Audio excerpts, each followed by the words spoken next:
Never miss an episode of the Final Furlong podcast. Subscribe now on YouTube, Apple Podcasts, Spotify, or wherever you get your podcasts. And now, here's your host, Emmet Kennedy. Welcome to Punchestown for our annual Cheltenham Festival special, but one of the best minds in betting. It's Gavin Lynch from GavinLynchRacing.com. You're very welcome back to the show. Thank you, Emmet. Always a pleasure. Never a chore. And a huge thank you to the team at Punchestown, Sean Crowe, Leona and all the crew for giving us Punchestown for the afternoon. And Connor. It seems right that we record at Punchestown instead of the Curragh, and we'll be glad to go back to the Curragh later in the year. But for jumps racing, it has to be here. Yeah, we usually film at the Curragh because the charity cycle and stuff. But yeah, this is literally the home or one of the homes of Irish National Racing. So yeah.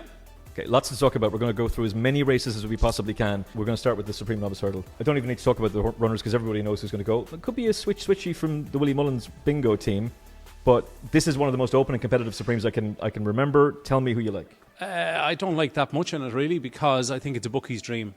I think if you asked a bookmaker, give me the ideal setup for the Supreme, taking in tons and tons of money, this is it. There's lots here with chances.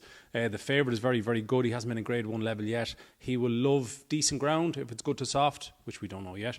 But if it was, that would really suit him. Talk the talk. Amazing that he won the last day, considering he gave the others, say, 4 or 5 lengths at the bend. So to come and do them on the line was brilliant. El Kairos has a lot to answer in terms of his jumping. Obviously, he's a quick horse, but he hasn't, he's only been in 2 maiden hurdles yet. I would definitely give a chance to things like, obviously, if Mighty Park goes here instead of the Turners, he's got a chance. There's lots to talk about him. Leader Dalier was probably going to be Paul Townend's ride, so that'll end up 7 or 8 to 1. Sober Glory was very good on the clock. Idaho Sun beat My Daddy Paddy. And a horse that I'm starting to hear whispers for, depending on which race, is Sober. Whether he goes here or goes to Turners, I'm not sure. Yeah, that's becoming the quiet Willie Mullins one now. All of a sudden, there's just a bit of talk about him. So I just think it's a really open race, and I think if you're going to try and make money by the end of Friday, there's a lot of races there. I'd be keeping my stakes to an absolute minimum. Look, it's the Supreme and the Roar and everything else. It's the first race. We'll all get excited, and it is brilliant. But in terms of having a bet, I'd be trying as best you can. Have a $5 on something for an interest, but I'd be going very small in this race. Proceed with caution. Definitely. Is the main advice. If you have a main pick, 2 main picks for the Supreme. Oh, I don't. Mighty Park, if he shows up here. Okay. Just because the comparisons, you've heard a few of them with Faheen and stuff like that. Yeah. They're very positive in him. Old Park Star is excellent. If I was going to have a bet at this stage, maybe something very small each way and talk the talk, but I think this race is too hard. There's a lot of previews there where people fancy 28 horses out of the way. I can't understand that. I think that's mental. I just don't get it. So I think, look, there's lots of races. What I would say is one of my mantras for Cheltenham would be try and pick a good horse in a bad race.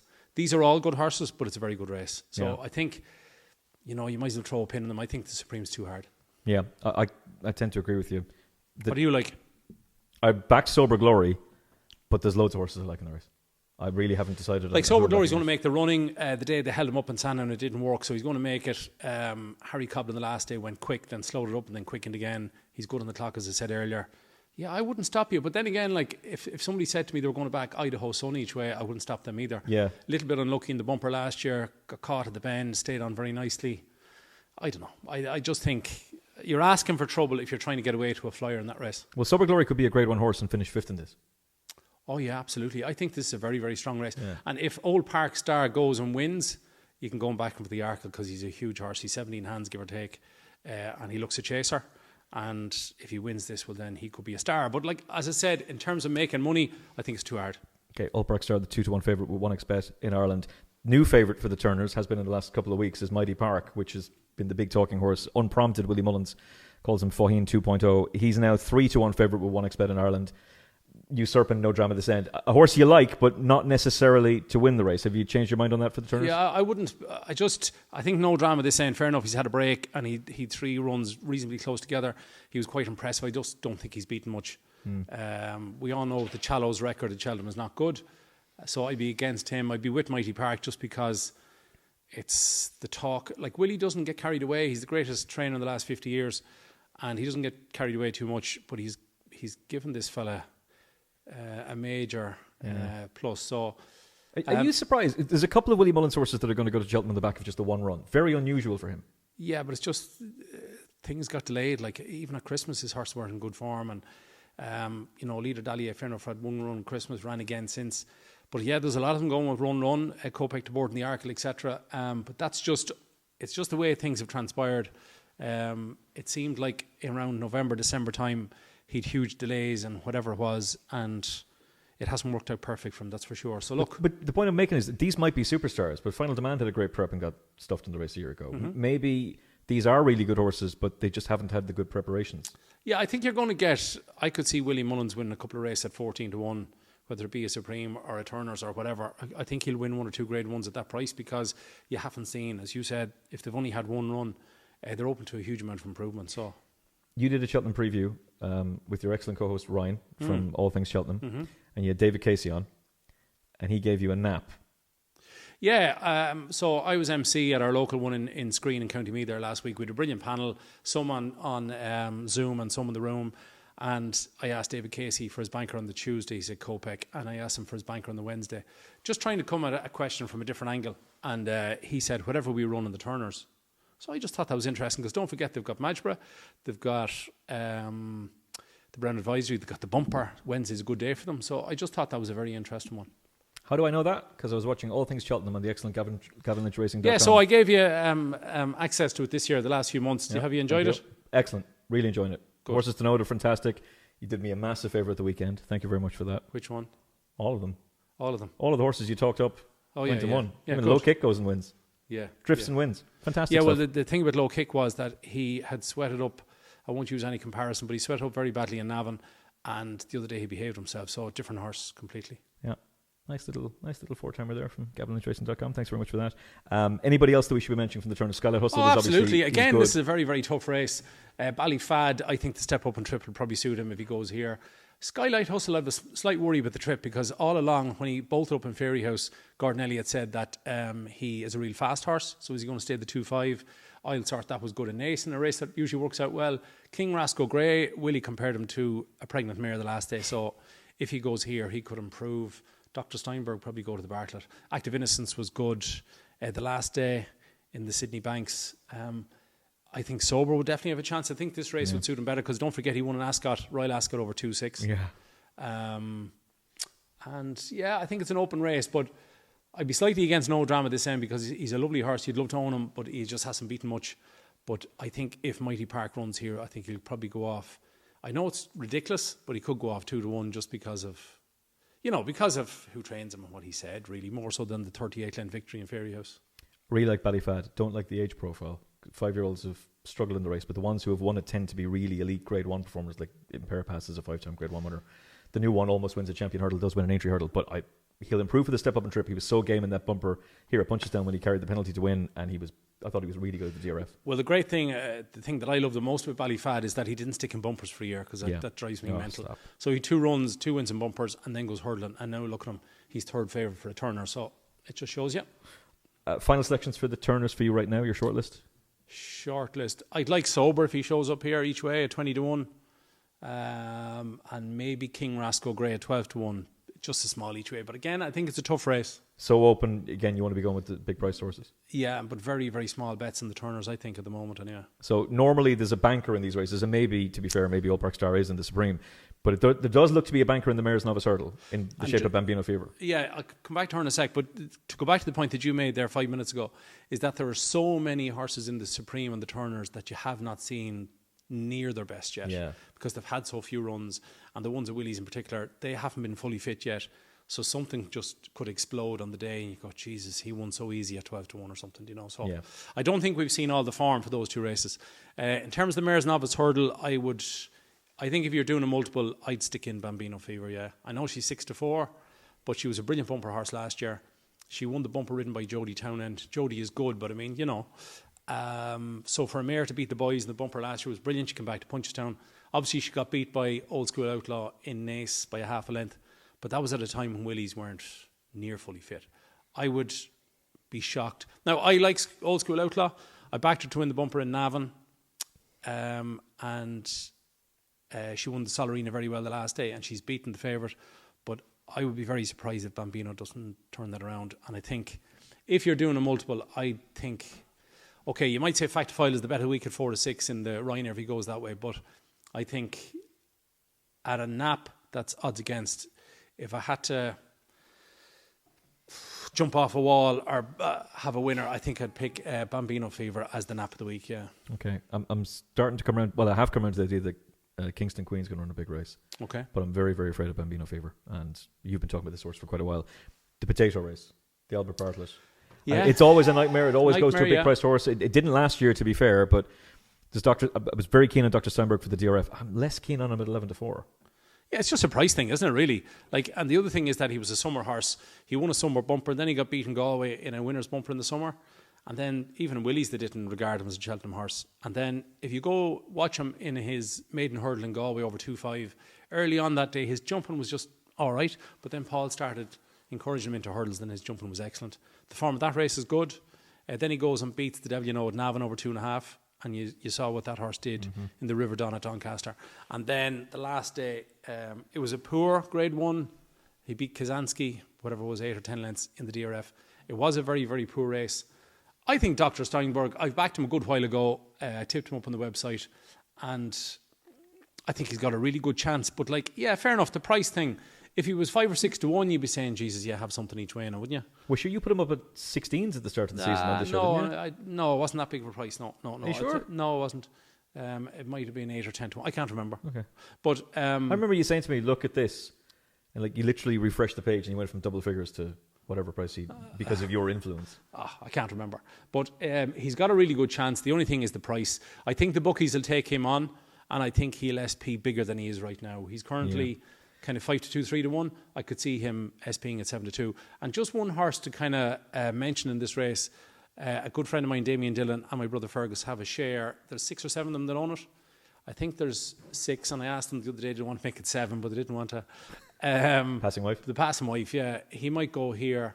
There was talk that he might go to the Pipe or he might go to the Carl Cup.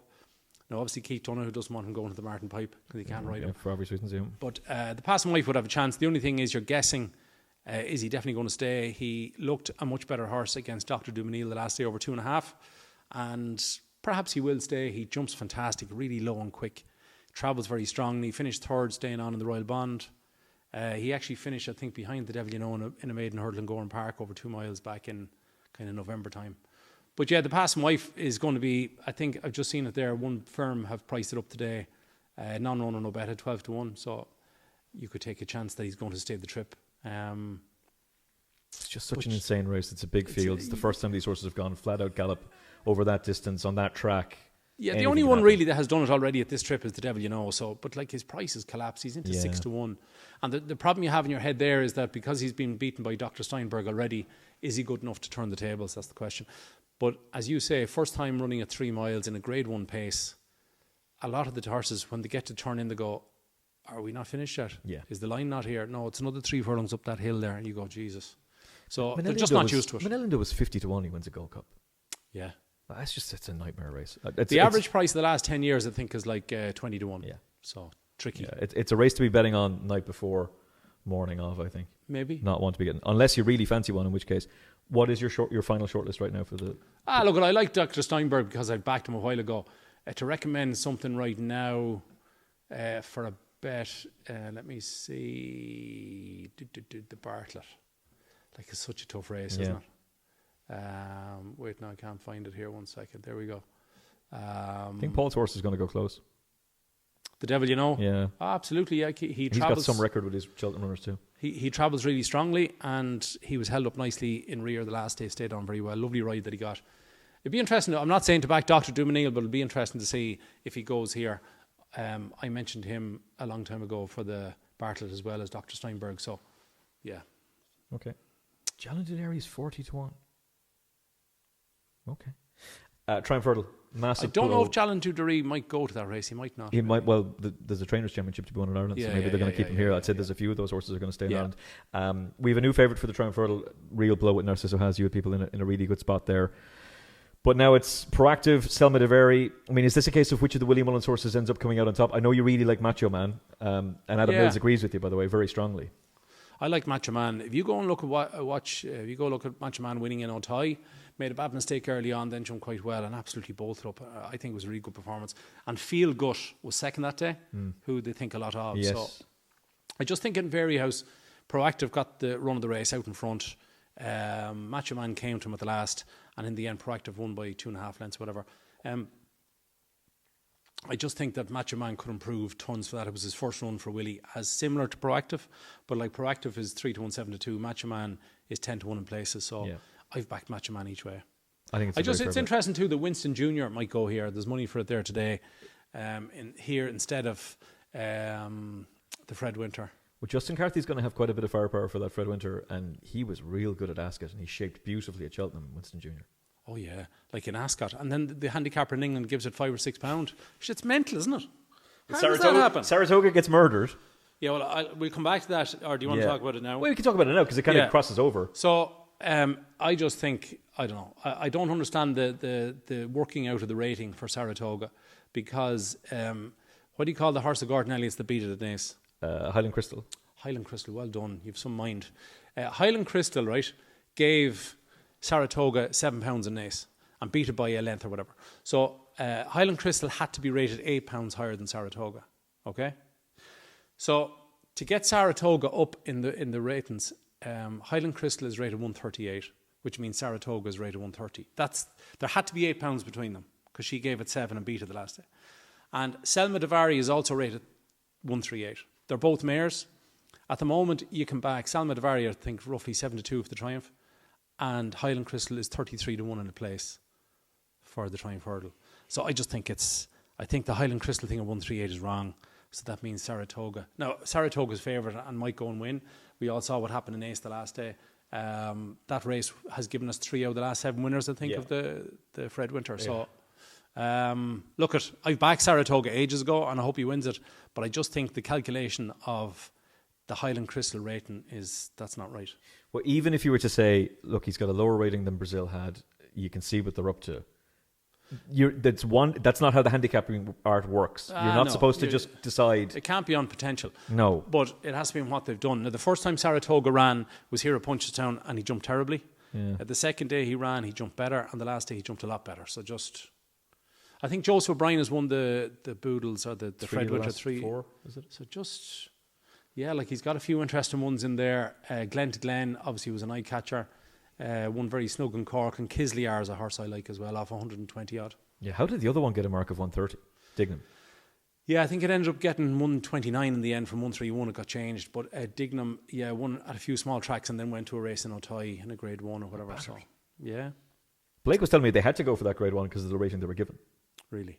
It doesn't make any sense. Yeah, like I was running Cartmel and stuff like that. Yeah, so it makes no sense to be given a mark of 130 on the back of those performances.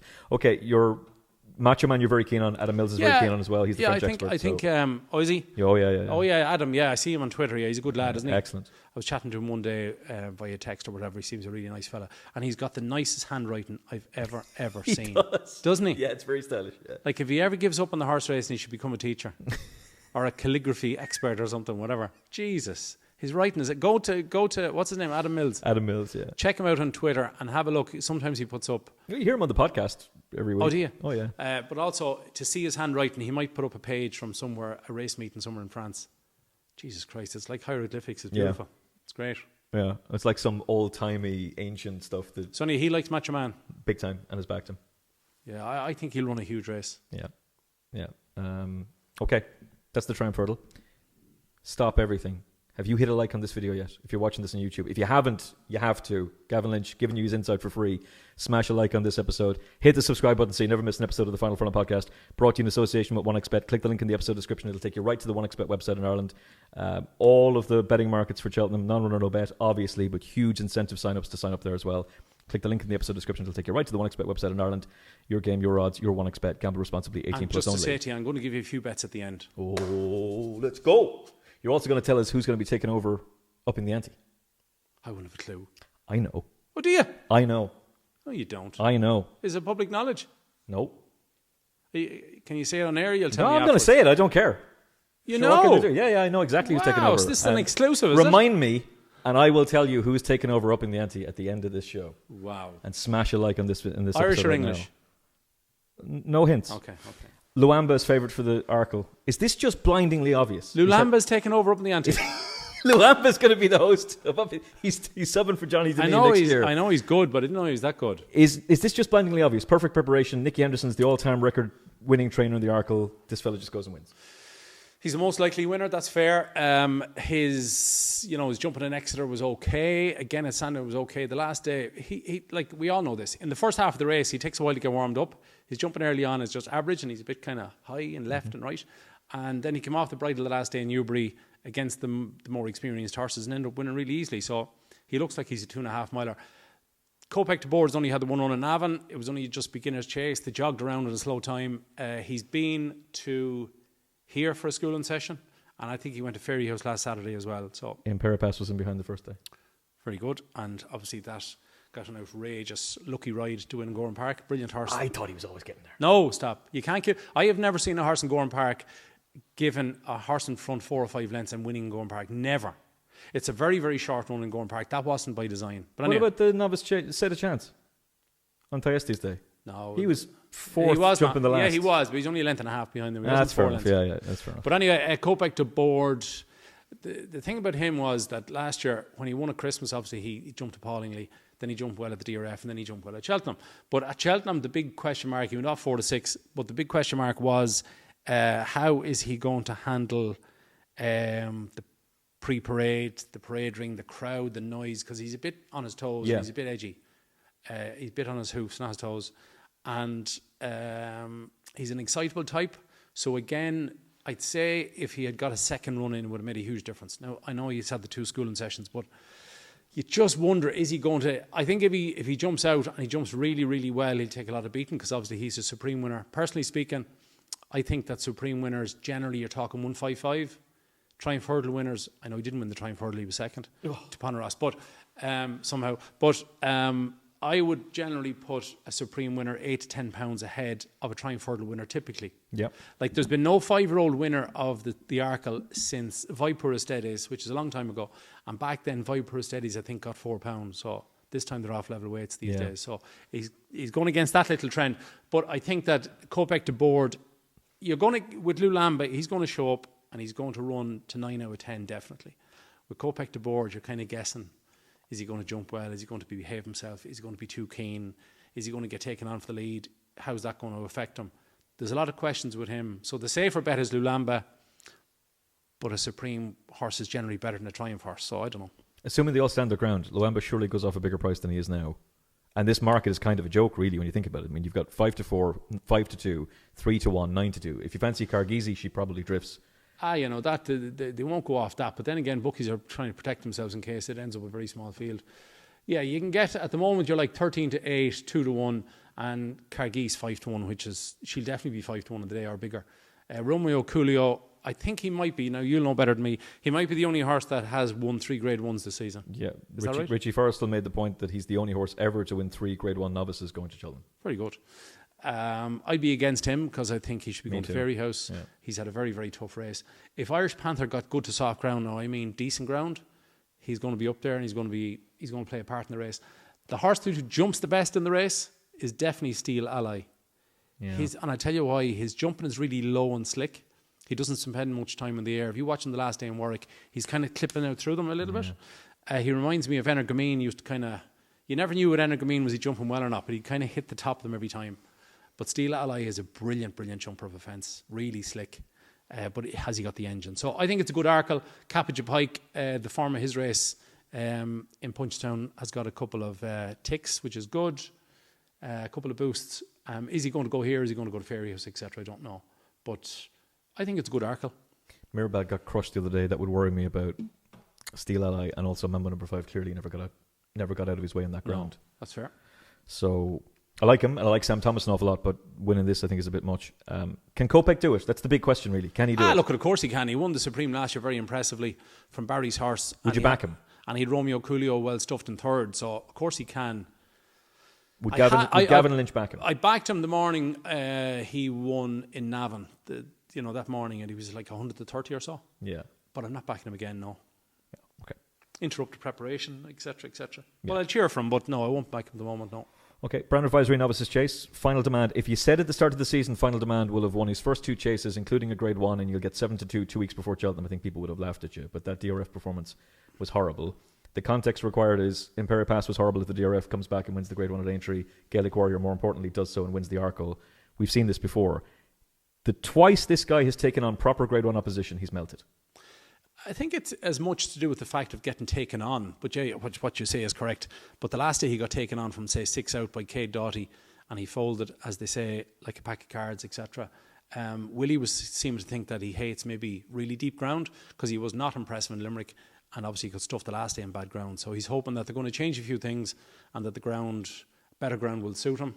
He's obviously got a big engine, but yeah, it's very hard to back him.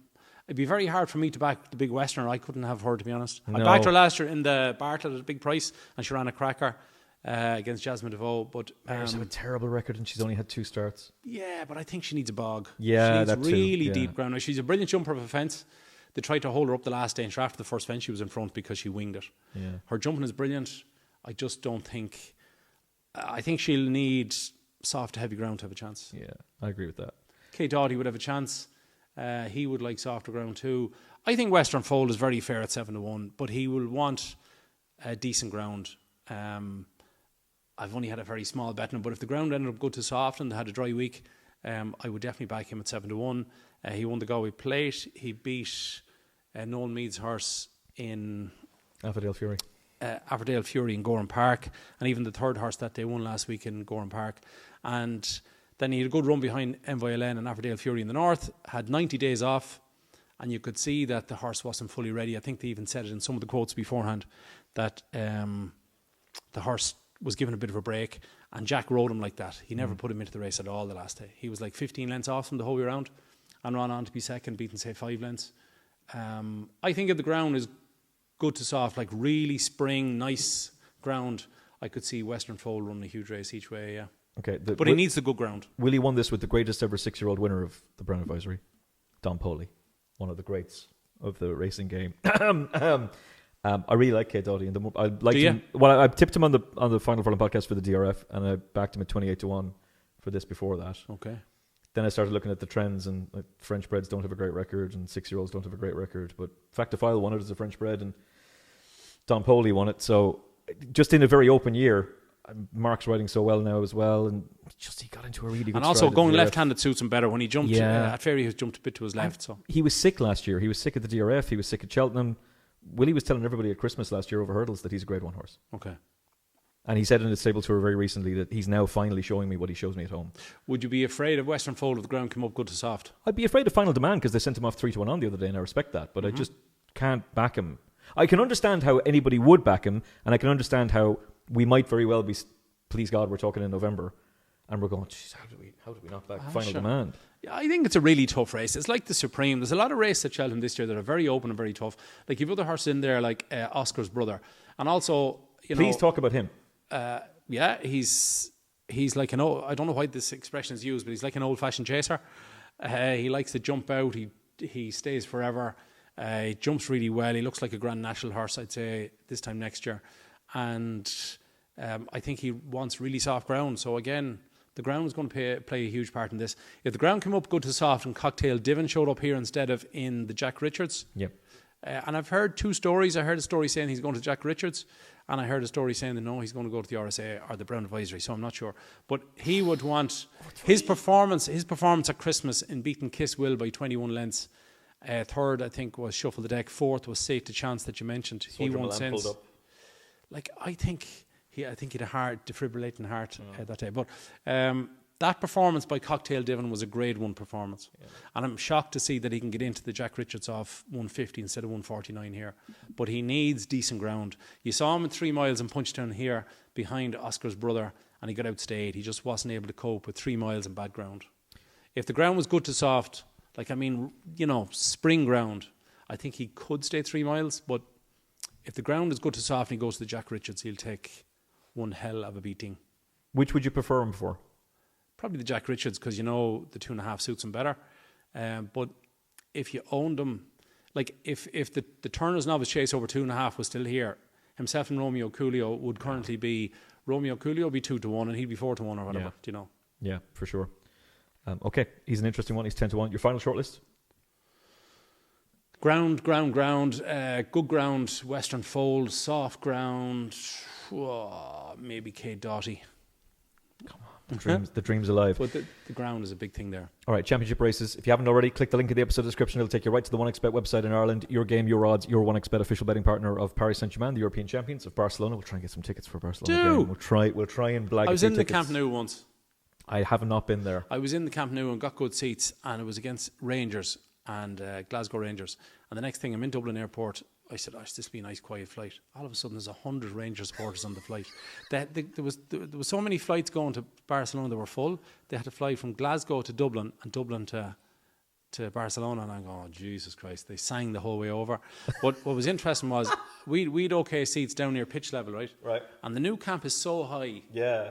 Now, it's new now, isn't it? It's different. The new camp. The new camp.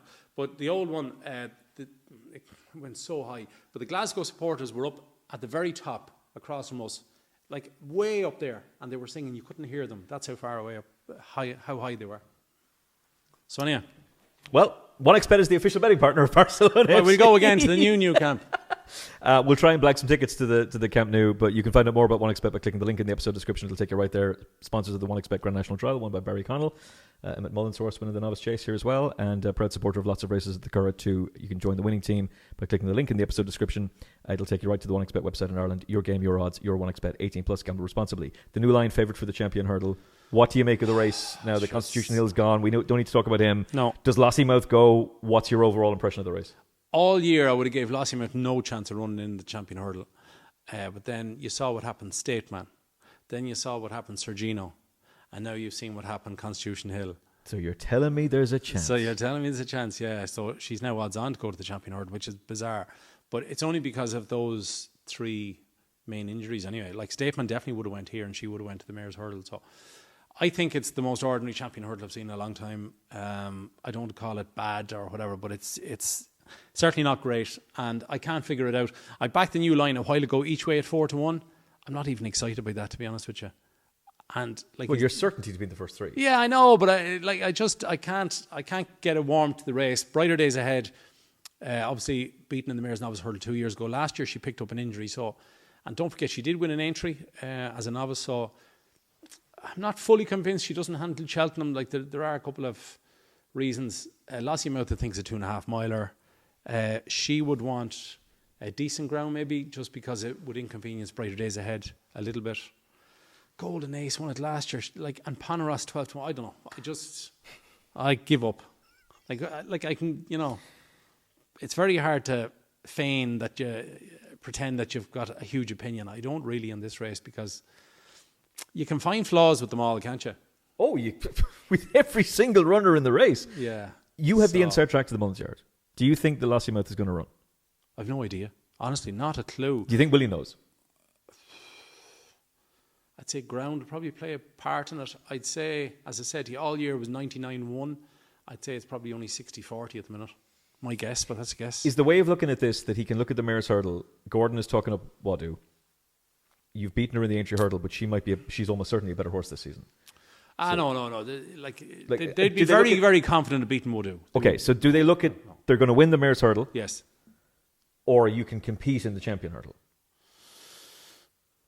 Like, second in the Champion Hurdle or winning the Mayor's Hurdle, like, they'd just be a disaster to be second. Yeah. That's just no use to anybody. Yeah. If you're spending so many million each year, you need a winner at Cheltenham every year. And that's what pays for all these rich people's, egos to get fed. And that's fair enough. Like, if you're paying all that money, I think it's a reasonable request. I spend a couple of million a year. I want to get one winner at Cheltenham every year. I think that's fair. I think a lot of people are going to get upset when she runs in the Mayor's Hurdle, and I blame the Jockey Club. They're the ones who put the race there, and they didn't make any changes to it to stop these horses running it. So I think there's a lot of whinging goes on in racing. There's no need to. I think it's right to have a Mayor's Hurdle. I think it's right to have a Mayor's Novice Hurdle. We've got the 1,000 guineas. We've got the 2,000 guineas. So what? Mares deserve their place. It's great that mares are running more now instead of breeding because of these races. I think we need to get over the fact that there's 4 days or 3 days or 5 days. Like, I don't know. Thank God there's no five. No, exactly. But I'm just saying that there's a Mayor's Hurdle. We don't need to. I don't think we need to talk about it much. And if she goes to the Mayor's Hurdle, it wouldn't bother me really. I think if you're paying the bills, I think that us racing fans or punters, we've absolutely zero say. And that's, Oh, yeah. You know, Look, that's the way it should be. This talk of there should be a 2-week limitation and you have to confirm your horse 2 weeks out. Listen, we're speculators. We get the privilege of speculating on where horses go. Yeah. We don't get the right to tell them where they run them. As much as you can be annoyed about it. Yeah, no, I think we need to get over all that stuff. Yeah. There's too much talk about it. Yeah. But if Lazimel goes to champion hurdle, Jay de Grugy will be Willie's representative in the mare's hurdle against Woodoo. That's not going to work. Probably not, because it's very hard to go back from fences back to hurdles, isn't it? Yeah, and also Woodoo would just kill her, I think. Probably. Eventually. She takes a while to get warm up, but she's a super mare. Yeah, she's 9 out of 10 for Gordon. Yeah, no, she's class act, and he napped her the other day on a Cheltenham preview. What is your bet for the champion hurdle right now? Right now, nothing. I came down to the new line by default.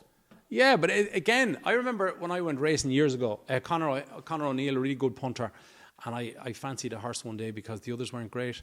He goes, no, he says, never do that. He said, back a horse, even if it's a good race, back a horse that you fancy. Yeah. But don't back a horse because the others can't win, and this fella is not too bad. Now, this is a champion hurdle, but I'm just saying. That's good advice. I think it's good advice. I don't know. Mare's hurdle?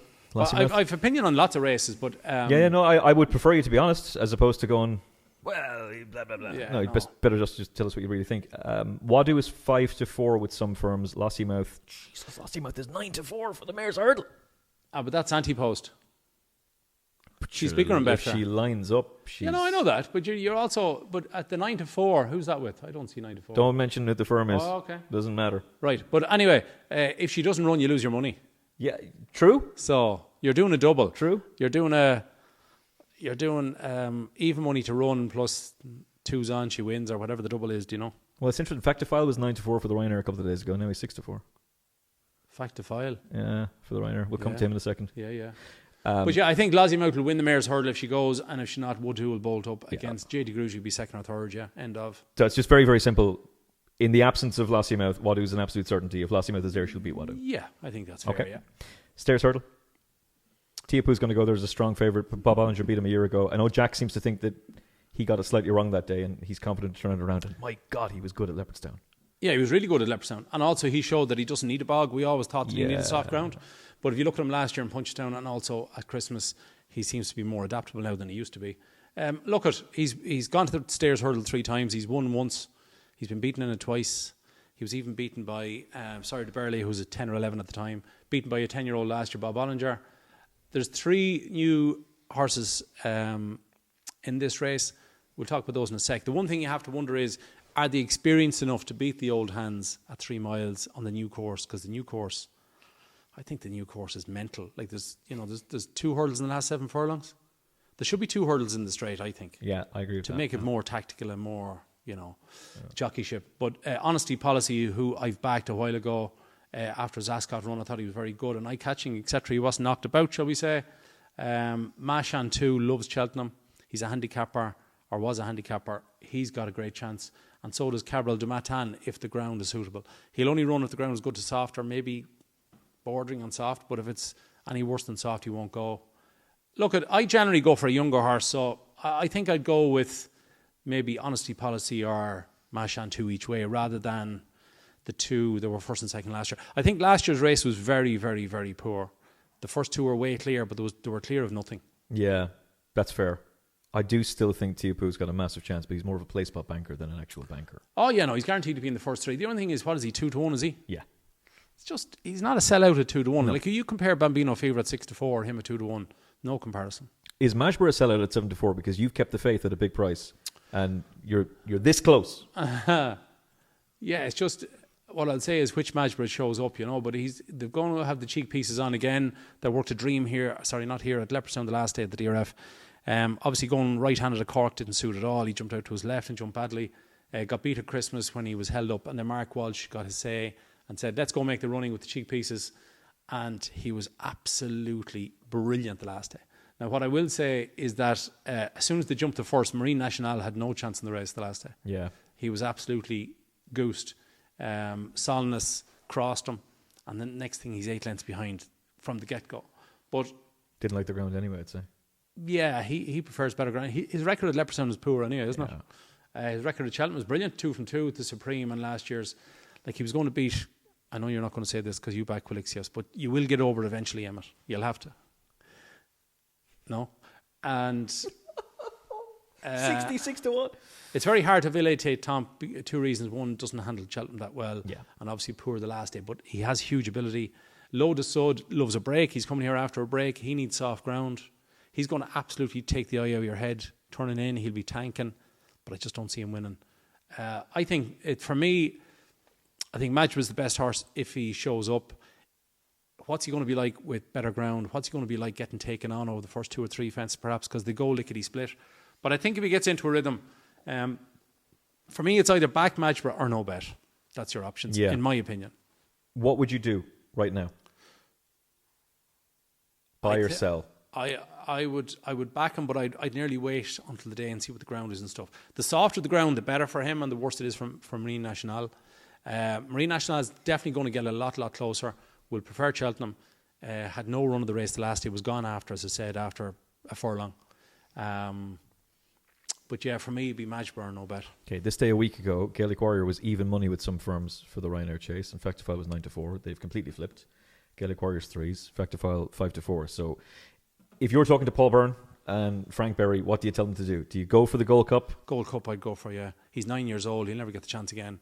But the problem is that it looks like Gaelic Warrior is going to the Gold Cup as well. Yeah. And then you've just left the Ryanair behind you.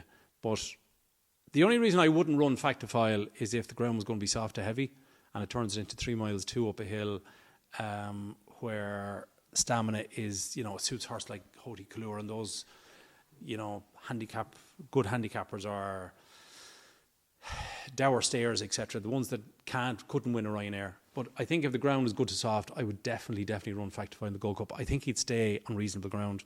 His performance the last day in the Irish Gold Cup was absolutely amazing. Brilliant performance. Mm-hmm. And I think, the ones that you're going to talk about in the Gold Cup in a while, Django Bay, Jukebox Man and all them, they wouldn't have been in the first 2 in Leopardstown, in my opinion.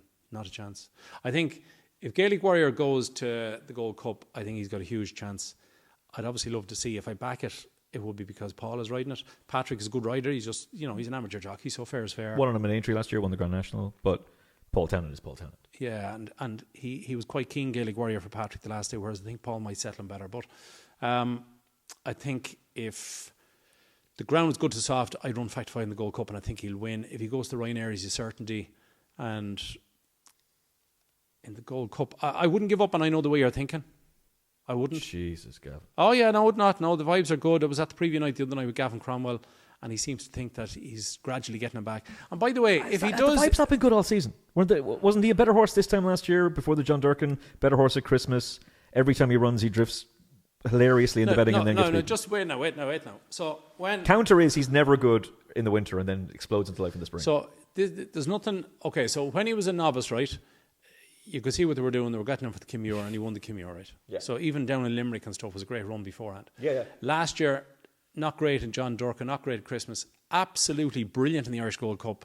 Could have finished second that day, I thought. Ran a cracker, showed, it was a really good effort. If you could go and watch it again. Mm-hmm. But his performances this year have been very, very ordinary, and I'm sure they're not happy. I'm sure they're worried. Now, if he does go and win the Gold Cup again, or if he finishes in the first 3 and runs a cracker, if people start going on Twitter that this was all already up and this, I just don't get it. Like, do people know anything about this game? Do you know what I mean? Like, there's nothing untoward with his 3 performances this season. He has been disappointing. The first day in the John Durkin, grand, he's beaten 40 or 50 lengths. That's all that's ever going to happen with him in the John Durkin. Yeah, of course. But he was disappointing at Christmas. He didn't jump well, and the DRF 7-4 to 15-2. Yeah, but like, if there was anything untoward, he would have finished 3rd or 4th. No, it's not that there's anything untoward. I think the word was out, this fella's gone, at least for this race. And I've said this to you before. Go back and look at on your lunch break, go look at the results of the Gold Cup from the year 2000 all the way through. Subsequent performances of horses in Grade 1s the next year. It's terrible. It's absolutely terrible. You've got this false sense of security because Galop on the Champ comes out and Album Photo and A Plus Tard. A Plus Tard was gone after he won the Gold Cup the second time he ran it. Native River the same. All these horses you can go through. But that being said, he hasn't actually had a hard race at all this year. And no, but he had a very tired fall the last day. And he was... Like, that's not by design now. And no, it's not. And he was... No, I'm not saying that. I'm saying that I think the horse has been wrong, and I think Gavin's horses have been wrong. But if all of a sudden they've come back, Jesus, he was very good in the race last year. Yeah, I think there's definitely vibes that he's back or on the way back. So at 12-1 each way, don't give up on him completely. Okay. Would you back him? I backed him the other day at 14-1 each way. Small bet, yeah. Whoa! You should have told me that. Hold up! Wait a minute! Bury the lead there. You've backed him again. Yeah, I think he's good enough because you know it from last year. If they can get him back, the one thing I'd worry about more than anything is his jumping. He's never been a good jumper of a fence, and Gavin Cromwell deserves massive credit to have got him to win a Gold Cup. He was never a natural to begin with. Jesus, I wouldn't have backed him at all, but now that you've told me that changes my opinion massively. Is he your pick in the Gold Cup then? Fact to file, I backed him, thankfully mostly NRNB since the DRF. I think fact to file will win the Gold Cup. I think he'd stay. Okay. That's the Gold Cup. If he doesn't go, then I've backed. I know the way you're thinking, as I said, each way at 14s. I might have something very small each way in Gaelic Warriors in interest, but just I'd like to see Paul Townend on him. Very, very briefly, because we're under time pressure for you. Mare's Chase. Yes. Have you had today is Thursday, right? So Tuesday, my daughter passed her driving test, which is just one of the greatest Congratulations. moments. You've talked about this quite a bit on your show. Oh, yeah. There was a lot of stress. Well, yeah, and tears. Tears of joy this time, instead of the previous time when there was tears. Okay. But so this morning was my last time ever to drop a child to a school or a bus after 15 years of it. So it's a remarkable day. I have to go pick her up and we have to go and get her licence this afternoon. Glorious occasion. Glorious occasion. A little daisy. Okay, so who is she going to be backing in the Mare's Chase? Well, she's not 18 till next week, but she'll have a bet then. That never matters. She'll have a bet 3-6. So I've accounted 2 weeks. Responsibly. There has to be a way to do it, Gavin. What race? Mare's Chase. Mare's Chase. We'll give you the link to the 1xBet site. Dino Blue won it last year. Thankfully, I backed it. I thought Spindleberry at the start of the year, she's huge potential. She hadn't won left-handed, but then she did. Was it a Doncaster or whatever? Panic Attack is good. I think it's a really good race. But I think the last day, I wouldn't worry about Spindleberry being pulled up because I don't think Willie wanted to run the horse in that race. And it was a good way of telling owners who's the boss. But yeah, maybe Spindleberry each way. I think she'll drift. I think he'll get 4 or 5-1 on the day, and she's probably worth something each way. Jamie has made the point at a few occasions that she has to give away the penalty. Is that a concern to you? The £2? To Dino Blue, at least? Yeah, not so much. Yeah, okay. No, it's only £2. Okay. By the way, that race should be level weights. Anyway, it should. Of course it should. Like the Mare's Novice Hurdle this year is level weights. Yes. Yeah, they changed it eventually, they corrected that, yeah. which was totally wrong. But the Mare's Chase should be the same. It's kind of extraordinary that they would correct that one and not correct this one. But yes, anyway, that's silly. Don't talk about the industry. It'll just break your brain. You'll just get annoyed. Handicaps. Okay.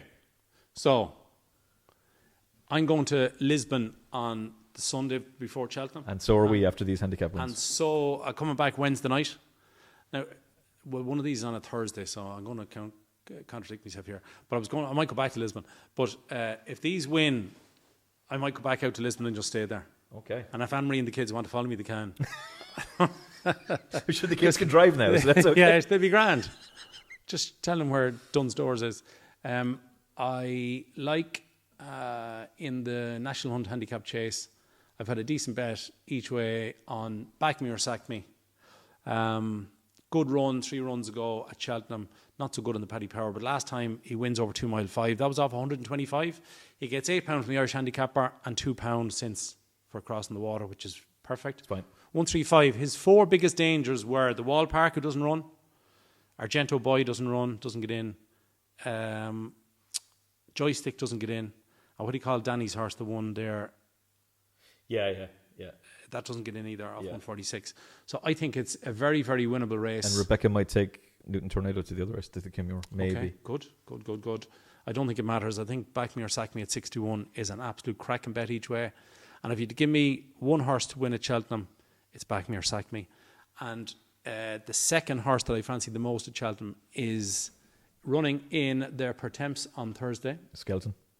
I was 5 or 10 minutes late with you today because I had to go in and back him again. And that is Supremely West. It's 6-1 at the minute. I think he'll definitely go off shorter. And I think Back Me or Sack Me will go off shorter. Okay. But came from Dr. Richard Newlands to Dan Skelton. Yeah. Qualified off 137. Finished third to Mashan 2. Yeah. The horse that is second was Electric Mason. Yes. That's £11 higher. Mm-hmm. Supremely West is £2 lower now. It's 135. Yeah, stewards wanted a word after the November Open. The next run off went off 5-4 down the inside on the worst ground. Yeah. The stewards had a chat. Then he's had 2 runs over 2.5. I heard Paddy Brennan yesterday on a podcast thing saying that he rode Carbal de Matan in a bit of work, and the next thing he's finished the work, and upside him comes a horse, and he says to the fella, "What is that thing?" He said, "Supremely West."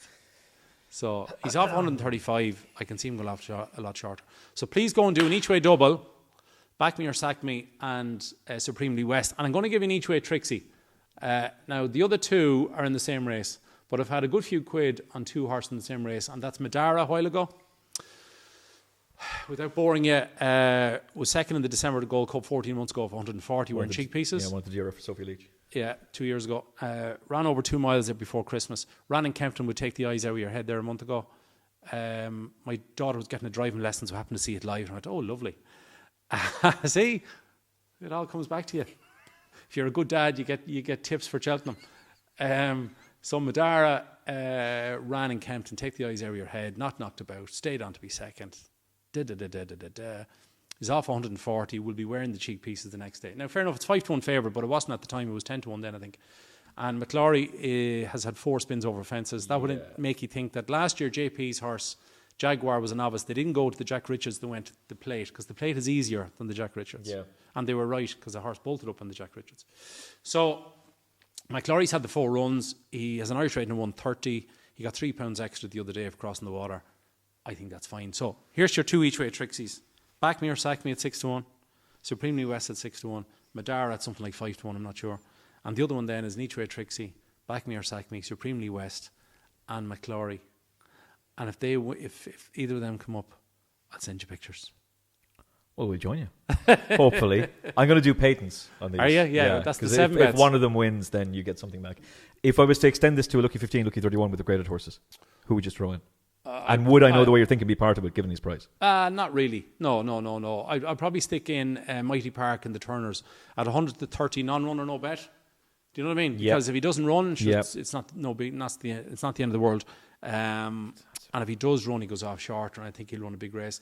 I'd also maybe consider putting in something like Macho Man. I think he's 8-1. I think that's very, very fair. If it was a banker now. I like Rock Dino and the Martin Pipe, but he got £7 the other day. Jesus crazy. Christ. Anyway, 124 to 131. He mightn't go here is the only thing. And a Puy de Nom of Skelton's, whatever, is 8-1 favourite, rightly so. But no, I've given you 2 each way Trixies, and I'll go with them. Bavaroy de Chamdeau? Yeah. Or would you prefer Desert Moor House? I'd like the 2 of them. I've backed the 2 of them each way in the cross country. I don't know whether Desert Moor House winning the last day and getting an £8 penalty, I don't think that was part of the plan, but they couldn't do anything about it. He jumped brilliant and travelled really well. I think he's off 157. Yeah. So Stumptown, who won it last year off 157, has got £5 more, 162. Obviously won the Par de Bika in the Czech Republic since. Good pronunciation. So Desert Moor House, now here's a good one for you. So this horse has somehow, the Irish handicapper, kind of with cross-country stuff, he kind of takes a nothing to do with me approach, right? Yeah. So Desert Moor House is 140 and has been left on 140. So there's a £20 band from top to bottom, right? So Stumptown is 162. That means Desert Moor House has to be 142, okay, instead of 140. But Stumptown will carry 11.10. Fabry de Champtou carries 11.5. And Desert Moor House will carry 10 stone 4. He'll think he's let loose in a field, Emmet. He won't know what's going on. He's only carried 10 stone 4. There's only 4 can win a Vanilli, a bit of a chance if he turns left this year at the Canal Turn. Oh, God. It's good the other day, though. But you're getting 4 places at the moment. Yeah. There's going to end up with 12 runners in 3 places. So I think Fabry de Champtou each way at 7-2, definitely. And Desert Moor House each way at 5 or 6-1, definitely as well. The 2 of them are guaranteed to be placed, so why not? Okay. Done. You've been incredibly good with your time.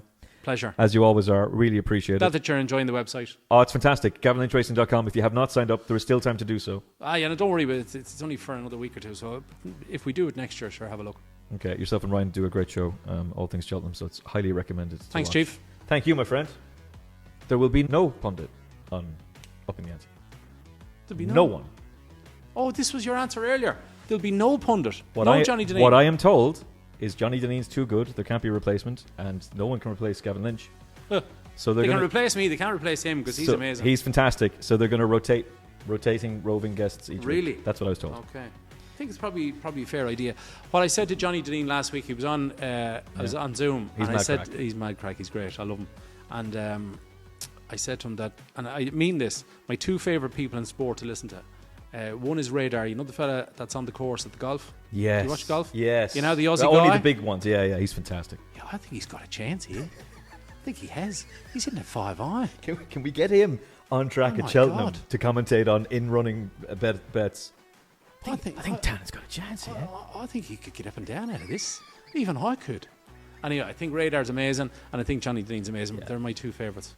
Yeah. Shout out Johnny Dineen. We have to get him on the show. Enjoy Cheltenham and don't bet too heavy. Good luck.